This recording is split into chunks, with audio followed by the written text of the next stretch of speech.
It's 1995. Toy Story changed film and animation forever. It's not only the story of one movie, but the story of Pixar, and actually Disney animation too. Over the next few episodes, we're going to do a series on the Toy Story franchise and discuss all 4 movies, but we're going to start each episode with a brief story about how these movies came to be, a Toy Story story. Today, we're starting with the one that started it all, Toy Story 1. Welcome to Deconstructing a Fairy Tale, embarrassing in-depth thoughts about Disney movies from 2 Disney parents / fans. I'm your host, Jill. And I'm Jared. So to understand how Toy Story began, we need to rewind back to the early 1980s.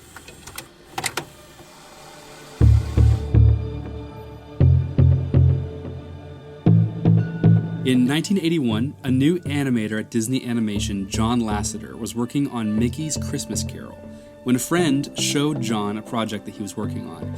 It was Disney's upcoming movie, Tron, but the scene in question was entirely animated with computers. Now this is weird, because remember, this is a time when animation is done traditionally, using pencils and paints and paintbrushes, and computers are not involved in filmmaking really whatsoever.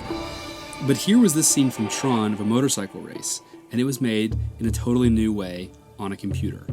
The result was crude and blocky, but when John Lasseter saw the scene, he realized the future of filmmaking was about to change. So he pitched an idea to Disney. We adapt the book The Brave Little Toaster into a fully computer-animated film. The pitch did not go well, guys.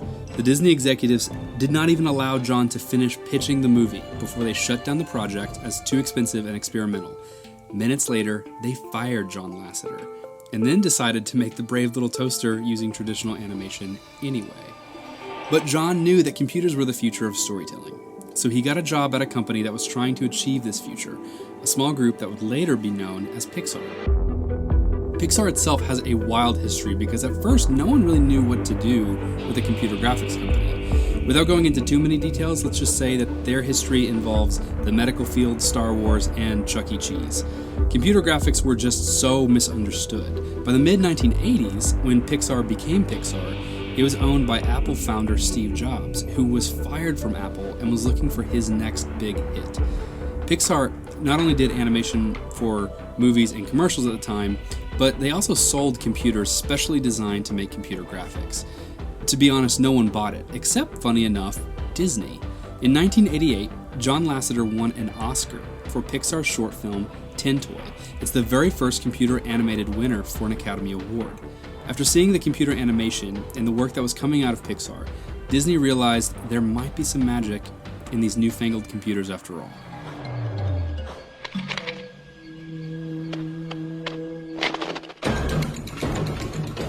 They used their new Pixar computer to create the opening scene to their movie in 1990, The Rescuers Down Under, in which a camera would fly across the Australian desert. It was a shot that would have been impossible to draw by hand, but with Pixar's technology, suddenly new things were possible that animators had never dreamed of. Ever just the same. They used it again in the blockbuster hit Beauty and the Beast, with a stunning scene set in a ballroom as the camera swooped around the dancing Belle and Beast while Mrs. Potts sang Tale as Old as Time. Many of the Disney animators were against using Pixar's technology for the scene, but the final effect was magic. That's where we come back to John Lasseter. It's 1991, and Disney is starting to wise up about this whole computer animation fad. Maybe they made a mistake by firing John Lasseter all those years ago. So Disney tried to hire him back, and he refused. He had the full support of a team at Pixar, whereas many at Disney were still skeptical about the future of computer graphic animation. John said it best, "I can go to Disney and be a director, or I can stay here and make history." So instead, Disney made a deal where Pixar would be allowed to make 3 movies for Disney, entirely made on computers in 3D environments. So now, we finally arrive at Toy Story. You know how I mentioned Pixar's short film Tin Toy? That was the 1988 short film that Pixar made about a group of toys who were alive, and although we don't have time to go into that story now, Tin Toy saved Pixar's animation division in the 1980s. So everyone knew this idea of toys having their own secret lives was a winning concept. Pixar's original movie idea for Disney was a 30-minute special called A 10-Toy Christmas, but Disney felt that if they were going to spend the money, it might as well be a feature-length movie. So a Christmas special wouldn't work, but the toy idea stuck. The original plot was about Tinny, a tin toy, and a ventriloquist dummy. I know, it's weird. In the original script, these two toys are lost and in search of an owner, and at the end of the movie, Tinny and the ventriloquist dummy end up in toy heaven, which John Lasseter considered to be a preschool. Sound familiar? Anyway, eventually the script went through some changes, and production officially began at the end of 1991. Oh, and by the way, Disney really wanted this to be a musical. Disney gave a lot of notes about the script, like a ton of notes, so much so that Pixar wasn't sure that the movie was really theirs anymore. Disney wanted the film to appeal to both children and adults, and they asked for adult references to be added to the film. They wanted the script to be edgy, and as a result, Buzz and Woody were completely unlikable. John Lasseter later said, "It was a story filled with the most unhappy, mean characters I've ever seen." Let me just play you a test clip from 1992. Hi, pal, what you doing? I'm Tempest from Mars. Yeah, what's his butt? Say, you weren't thinking of flying, were you? Well, You know Andy loves toys that can fly. really? Well then, to infinity and beyond. You know, Andy loves toys that he can find. This brings us to November 19th, 1993, a day which Pixar would later call Black Friday. The leadership of Disney all gathered in a small theater and watched the first half of Toy Story, and the results were disastrous. Everyone hated it. The movie didn't work at all, and Disney pulled the plug on the film, seemingly ending Toy Story and computer animation right there. But John Lasseter asked for some time to rewrite the script his way, and Disney agreed so long as Pixar owner Steve Jobs paid for the additional 2 weeks of production time. The main change was the character of Woody, who went from being a mean tyrant into a wise leader. Another big change was making it clear in the beginning of the film that Buzz Lightyear thinks he's a real space ranger. By February 1994, Disney executives liked this new, friendlier Toy Story, and production resumed in full force. Remember that note I mentioned about Disney wanting Toy Story to be a musical?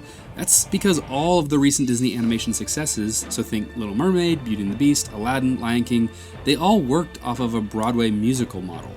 Obviously, Pixar convinced them that this was not going to work with Toy Story, but the compromise was that a musician would need to write songs that would play during the film.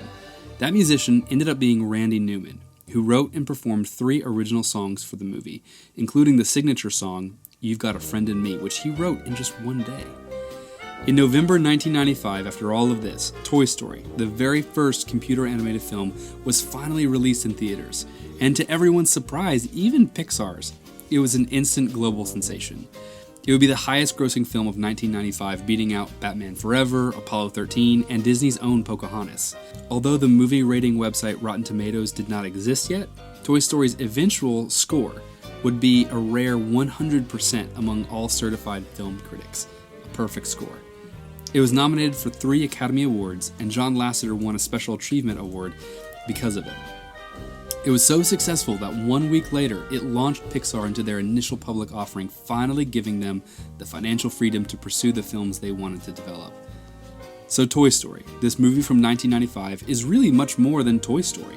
It's the foundation of an entire company, Pixar, and you could also argue the rebirth of Disney Animation Studios, and it legitimized an entirely new form of storytelling using computer graphics.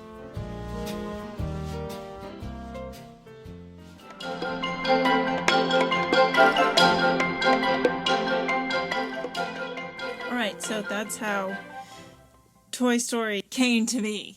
That's the Toy Story story. That's the Toy Story story. So just a quick overview of the first Toy Story, Toy Story 1. Do you ever wonder what toys do when people aren't around? Toy Story answers the questions with a fantastic, fun-filled journey, viewed mostly through the eyes of 2 rival toys, Woody, the lanky, likable cowboy, and Buzz Lightyear, the fearless space ranger. Led by Woody, Andy's toys live happily in his room until Andy's birthday brings Buzz Lightyear onto the scene. Afraid of losing his place in Andy's heart, Woody plots against Buzz. But when circumstances separate Buzz and Woody from their owner, the comically mismatched duo eventually learn to put aside their differences, and they find themselves on a hilarious, adventure-filled mission where the only way they can survive is to form an uneasy alliance. Yeah, so should we go into our fast facts? Yeah, let's do it. My first fast fact is that the earliest scripts for the film actually featured a Barbie doll in a prominent role, and she was going to be Woody's love interest.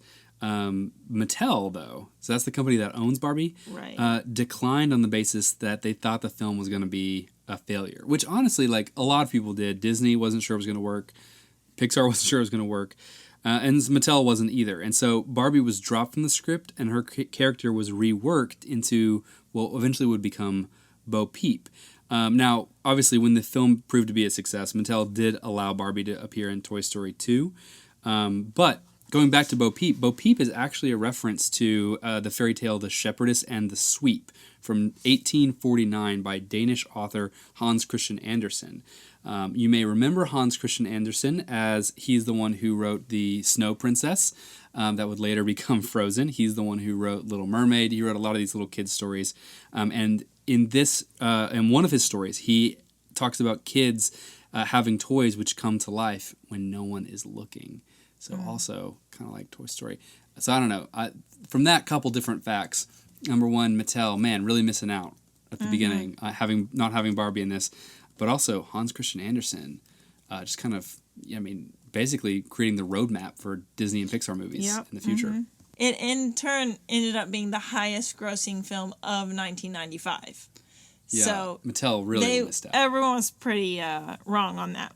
Yeah. So that was a side note to that one. But my first fast fact is that Pizza Planet was originally Pizza Putt, a combination pizzeria and miniature golf course. Can I be honest? I love that so much more. Same. I want to go there. Yeah. So that is cool. Pizza Putt is a place that would exist in real life. Pizza Planet is something that can only exist in fiction, probably. Yeah. That's how it goes. So if you look in Andy's bedroom, you'll notice that the books that are on the bookshelf, they are actually the names of the Pixar short films that they did in the 1980s. So you got Tin Toy, which I mentioned earlier, Knick Knack. That's the one with the snowman in the snow globe. Has like the really catchy tune that plays. Red's Dream, which is kind of depressing. It's about a unicycle that juggles, I think. It's kind of weird. And Lexo Jr. about the two lamps, the parent lamp and the child lamp and the Pixar ball. So these books are on the shelf with those names. Kind of a fun little reference to their short films. All right. The animation team perfected the movement of the toy soldiers by nailing a pair of sneakers to a sheet of wood and trying to rock around on them. Do you think they did this at home and their wives are like, do you have a real job?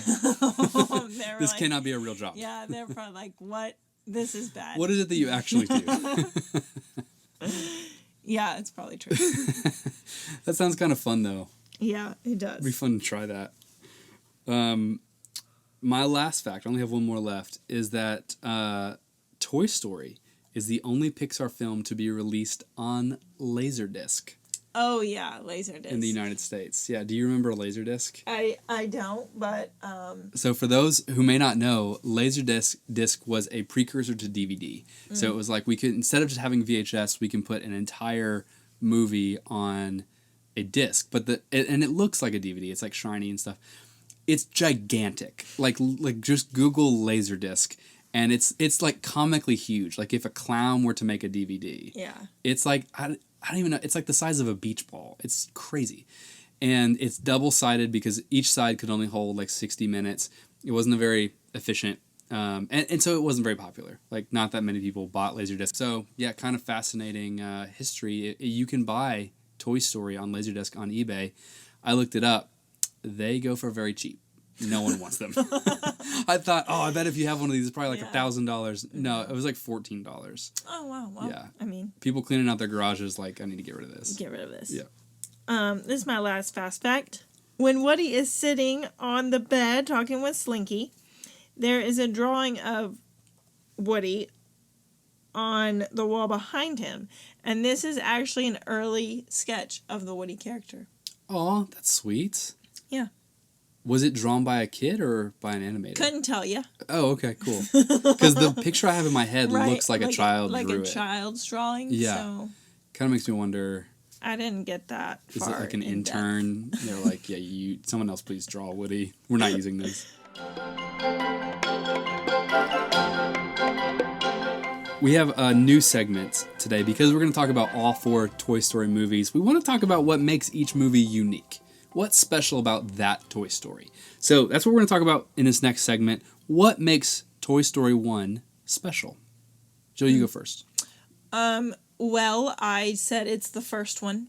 Okay, yeah. So, like... It sets the precedent. We didn't know these characters or any of kind of the story. So I was like, that kind of sets it apart because you go in not knowing Woody or Buzz or any of the characters. Yeah. So, and then I said that also, like, Buzz and Woody are not friends yet in this one. Yeah. I guess so. That really goes into my first point, which is that this is the only Toy Story movie where Buzz and Woody are together the whole time. Because in all the other ones, they're separated for various reasons. Yeah. But this one, it's a buddy film. Yeah. You know, they're together the whole movie once Buzz arrives on the scene. And that kind of makes this one special. Because you think of Buzz and Woody as being best friends, but we really don't see them together, hanging out in the rest of the movies. It's like they're building their friendship in this one. That's right. Well, and they start out as frenemies, too, which helps, They don't even start out as friends. Yeah, helps that. I put that Buzz in this one is convinced he's a space ranger. Oh, that's true. Space ranger. Yeah. I think the other ones he's maybe moved past that. Yeah.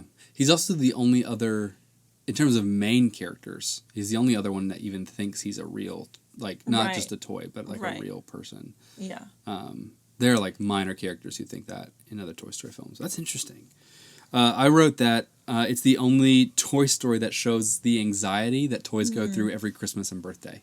Yeah, that's good. You know? It's kind of an interesting part of toys' lives to think about that. It's like we love birthday parties and we love Christmas. It's like, yeah, what am I going to get? New But for the stuff. toys, it's like, oh no, am I going to be replaced? That's true. You know, is a new toy going to come along that causes my demise or to be forgotten or thrown away? And this one shows it twice. We see both a birthday and Christmas. Oh yeah, at the end. Yep. Molly and Andy share a room in this.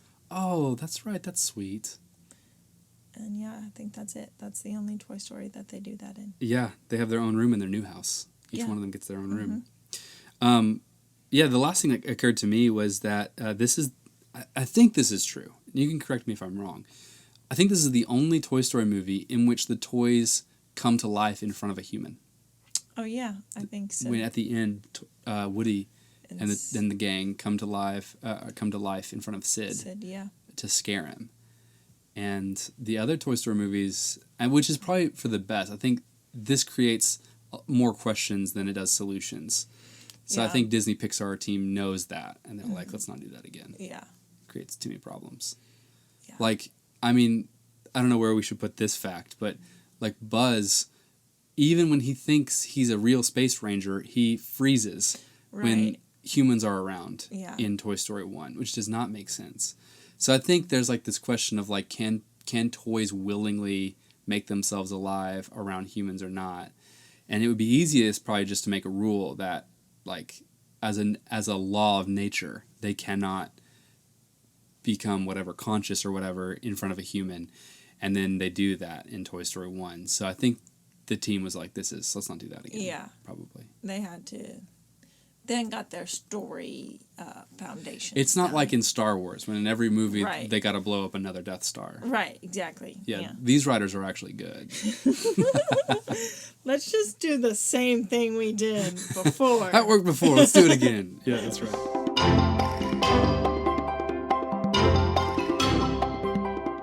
So let's talk about meaningful moments. Yeah. Did you have a meaningful moment, something that stuck out to you? Yeah, I love when the end, like when Buzz and Woody are riding on RC. Oh yeah. Trying to get back to the moving van. Like they've become friends and they're working together, and Woody's like, "You're flying," and he's like, "I'm called flying with style," you know. Falling with style. Yeah, falling with style. Hey, Buzz! You're flying! This isn't flying, this is falling with style. That takes me right back to my childhood. The music, the feeling, of them like hunting or chasing down the minivan. So I think the most meaningful moment to me, still to this day, it's when it's near the end of the movie when Buzz and Woody are still trapped in Sid's room, and Woody is trapped under the milk crate, and Buzz has the rocket strapped to him, and it's raining outside. It's almost morning, and they're talking, and Woody says he's trying to remind Buzz that being a toy is actually very meaningful, because Buzz is depressed because he's not a space ranger like he thought he was. And Woody's like, no, like you're even more valuable as a toy than you were as a space ranger. And so then he says this line, Look, over in that house is a kid who thinks you are the greatest, and it's not because you're a space ranger, pal. It's because you're a toy. You are his toy. And I just think it's a really good metaphor with how kids see the adults in their lives who really matter to them. You know, think parent or teacher or grandparent. It's like, it's not about what you do for the kid. It's just that you're present. You know, they don't care about your accolades. Yeah. They don't care like what your major was, what your job is now, like how many awards you have, how much money you make. They just care that you're there for them, you know? Mm-hmm. So the writers of this movie were parents already, you know, when they wrote this movie. That's John Lasseter, Andrew Stanton, Pete Docter. And you got to think they're seeing themselves as a parent in that line. And so now as a parent, hearing that line is really meaningful to me. That's good. Yeah, it's a lot more than just about toys. You know, Right, I think. yeah. I liked the whole, like, birthday scene. How they work all together to Like try to a figure out meeting? what the new toys are. Yeah, like, and they're like, I just love how Woody is like, they meet also about moving and... Yes. I don't know. There's like an administration. Yeah, I don't know if it was like a meaningful, but it was just like... Something you loved. Yeah. Yeah. I love it. I do too, actually. Yeah. And I don't remember as a kid feeling bored by that. Yeah. You know, if you were to pitch a movie, you're like, we're going to start this movie with a meeting. Right. I mean, You're like, that doesn't sound very good. Also, just like watching it now, I'm like, this is so creative. Yeah. Like, there's just a few things that I'm like, that's so creative to like think about that, or like, you know, use the baby monitor and lower it down and all that stuff. Yeah, and then even like they talk about the workshops that they're having right now, and there was like the one on what to do if a part of you is swallowed. Yeah. It's amazing. Yeah, it's like their own little world.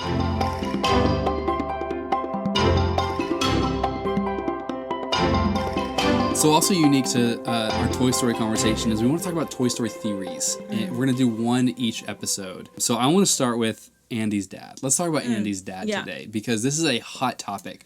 Who is Andy's dad? Why? I keep calling him Andrew, like that's his formal name. Andrew. Who is Andy's dad, and why is he absent in this movie? Is he dead? Is he just like gone? I mean, where is Andy's dad? So, right. What's your take on this? My take is we have assumed, right, that she was married and had these children, and maybe now... I think if that's the case, they're divorced. Okay. And he just said whatever. But I'm also here to present the theory of, did she just have some boyfriends? Like... Yeah, so there was never a committed male in the picture. Yeah, maybe. Okay. Maybe. Yeah, could be. But think there are two kids. There are two. That doesn't mean... It's persisted. Or it's different men. Right, that's what I'm saying. Yeah. So, I don't know. I don't think that is the case. I'm just saying we've never brought that up before. Yeah, it's a messy lifestyle that Yeah. Mrs. Davis lives. Yeah. So I'm going to say that's probably not it. I think they were married. I think he works too much. Okay. And she said, you know what? I've had enough. You love your work. Yeah. I'll say two things here that are not our own. First is from the YouTube channel Super Carlin Brothers, who are very popular. They're the ones who probably popularized the unified Pixar theory. They didn't come up with it, but they popularized it. And they have a theory that, that Andy's dad is dead. And that Woody was Andy's dad's original toy originally. So Woody belonged to Andy's dad. And then Andy's dad died, and so this toy got passed along to Andy, which is why Woody is a toy from the 1950s who is now with Andy in the 1990s. And that's how you kind of explain that. Yeah. I would say there's a lot of holes in that theory. For example, Woody does not seem to know another owner. In all the movies, he only talks about Andy. It's like there was never another owner in the picture. So that makes me think that he did not belong to Andy's dad. Andrew Stanton also just flat out said on Twitter, this theory is incorrect. So Andrew Stanton is one of the writers on Toy Story 1. He's just said, nope, this is wrong. Other hole in the theory is that there are no photographs of Andy's dad in the house. There are lots of framed pictures of the kids, even as younger children, versions of themselves. And if your dad/husband passed away, you wouldn't throw all the pictures away like that. I mean, maybe you would, and you wouldn't be grieving properly. I don't know. In denial, I guess. He never existed. But no, most people would not do that. I have two theories myself. I have what I call the in-universe theory, and I have what I call the realistic theory. Okay, good. I was afraid you were going to say the multiverse theory. No. Say we don't have those here. We don't have that time. All right, so my in-universe theory is I agree with you. I think Andy's mom and dad are going through a divorce, and it's been really messy, like super messy. That them moving out of the house is evidence of this messy divorce. You know, we don't know who's keeping the house, or maybe it just needs to be sold and the money in the loan is going to be split both ways. But for some reason, there's a need to move, as happens often when a divorce is going on. And so Andy's mom, she's taking the kids. She's going to make this new life for them. That's my in-universe theory as to why there are no pictures of Andy's dad anywhere, and why she doesn't have a wedding ring, all those kinds of things that you would expect if he had passed away. But I didn't have what I call the realistic theory, which is that I think Pixar didn't need another adult to animate. He was not necessary for the story. And so they were like, we only need one parent. Let's not spend the time doing this really hard process of animating another adult. And let's just leave him out. Because otherwise he would have had to be in the car too. Right. They would have had to animate his bottom half, like with her. And as we've seen through Toy Story 1, Pixar is not good at making people at this time. Yeah. Yeah. So that's my what I call the realistic theory. The real reason there is no Andy's dad. I love it. Yeah. Yeah. My theory is I think they're divorced. And maybe she just had boyfriends. Who knows? Yeah. Or maybe she didn't get married. Maybe they're adopted. Yeah, that's also true. We are here assuming that, she had to have had a relationship with a man to make this happen. And she could just say, you know what? I just really want to be a mom. Haven't fallen in love. Yeah. I'm going to adopt these kids. Yeah. That's a really sweet theory. That's my favorite theory. Yes. That she's just a single woman who wants to be a mom. She just wants to be a mom. Yeah. And, I like that too. I'm going to take that one over my boyfriend's theory. Okay. I love that theory. That's a good theory. So what didn't you like about Toy Story 1? If you were like, say, something that you just didn't jive with. Sid. The whole Sid thing. Okay. Which I know is a huge chunk of the movie. I mean, he's meant to be a villain. So are you saying you just don't like that there is a villain? Or do you not like Sid specifically? I just don't like... The creepy toys are weird to me. Yeah. So I just don't like that part. There was apparently a guy who worked at Pixar whose last name was Phillips. Yeah. Who would take apart toys and recombine them in creative ways. And I don't know who this guy is, but in my picture now I'm like, this dude is creepy. Yeah. I'm just like, I don't love it. This is the part of the movie that I think parents are like, should we skip this part? Yeah, that's how I feel. Is this okay for our young kids? This is definitely how you feel. Every time we watch it, you're like, even okay? For me, I'm like, I just don't want to watch this part. Yeah. Also, rewatching it, I forgot how, sad Buzz is. Like, oh, man. That how sad he is when he finds out he's not a space ranger? Yeah, I don't remember that. Well, everything he thinks is true has been proven false. I think if I were to critique this movie, let's say first, it just hasn't aged well. This is the first fully animated film from a computer, right? Yeah. And it's It doesn't look very good. No, it doesn't. Yeah. It looks bad. When you go watch it, you're like, oh. You look at Scud the dog or any of the humans that are in Toy Story 1, and they are creepy. It's rough. Yeah, and it's the best they could do at the time, you know? And so that's where it's hard to critique it because it it's is like... impressive if you're thinking this is 1995. Yeah. Or before even. In preparation for this, we watched some documentaries about Toy Story 1, and in one of them... so this is a documentary that was made in 1995, and they're bragging about how closely they studied dogs to get Scud right. Like, they're proud of Scud in 1995. They think they did a good job, and I think they probably did for 1995. It's just that these days, when you know, with what animators are able to do, it's like night and day. It's pretty remarkable. So yeah, it's only a critique looking back. Yeah, because we only have what we have now because what we had then. And that's where it's a little bit different than traditional animation because no one is critiquing Beauty and the Beast for looking too dated, right? Right. Because it's a painting. Basically, it's tens of thousands of paintings that have been made to look like they're moving. And there's not much to critique there. Yeah. But because this is with computers and computers get so much better every single year, you know, it's going to age faster. Right. Those first few generations. But otherwise, I can't really knock this movie. Yeah. All the right things happened to make this movie great. Yeah, it's a great movie. Yeah.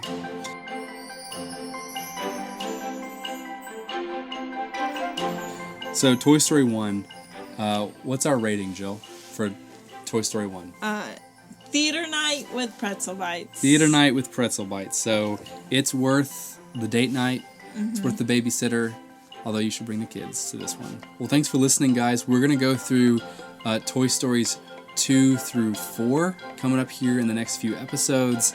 Every time breaking down what makes each one unique and what unifies all 4 stories. Thanks for listening.